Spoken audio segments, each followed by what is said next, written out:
তো এভরিওয়ান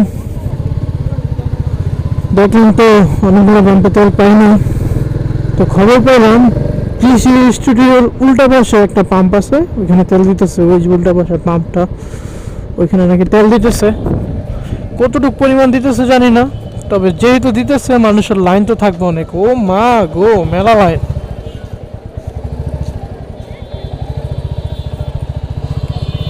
মেলা লাইন, বাপ রে বাপ। আমি উল্টা হয়ে যায় জিজ্ঞাসা করি যে লাইনের কতটুকু অবস্থা। গাড়ির অত লম্বা লাইন, বাইকের গুলো দিতেছে কিনা। বাইকের কি তেল দিতেছে না? তেল নাই।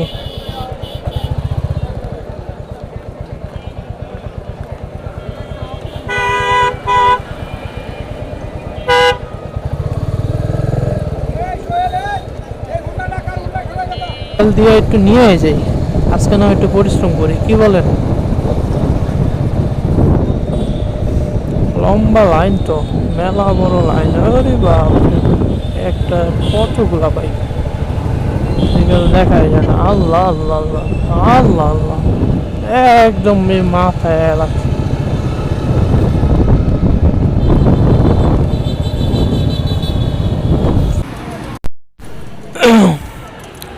গাইস দেখেন, আমার পিছনে আরো লাইন, আর সামনের লাইন দেখলে তো পাগল হয়ে যাবেন।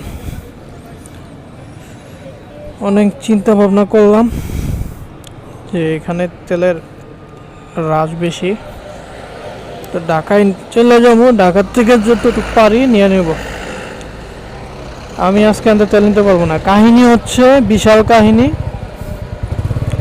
কাহিনী হচ্ছে গাড়ি আসবে 9টার দিকে, গাড়ি আসার পর দেন হিসাব নিকাশ করবে, তারপরে তেল দিবে। এর ভিতরে যদি ফুল ট্যাঙ্কি তেল না দেয় তাহলে তো আরও বিপদ। তো এর থেকে ভালো আমি ঢাকা যাই, যতটুকু তেল অপচয় হবে ওইটা আমি নিতে পারবো ঢাকার থেকে ফুল ট্যাঙ্কি, তাহলে আমার আর দুইবার যাইতে হবে না। অনেক বড় লাইন, বিশাল লাইন,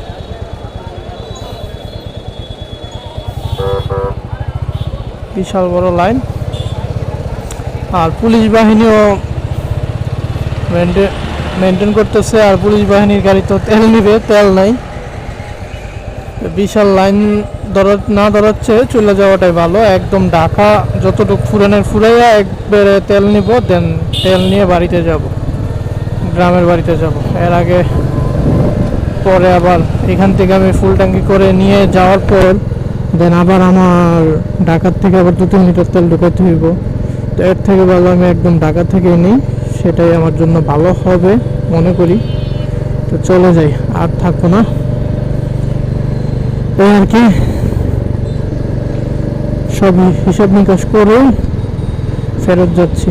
দুইবার আইসা আবার লাইন ধরে আবার চলে যাইতেছি।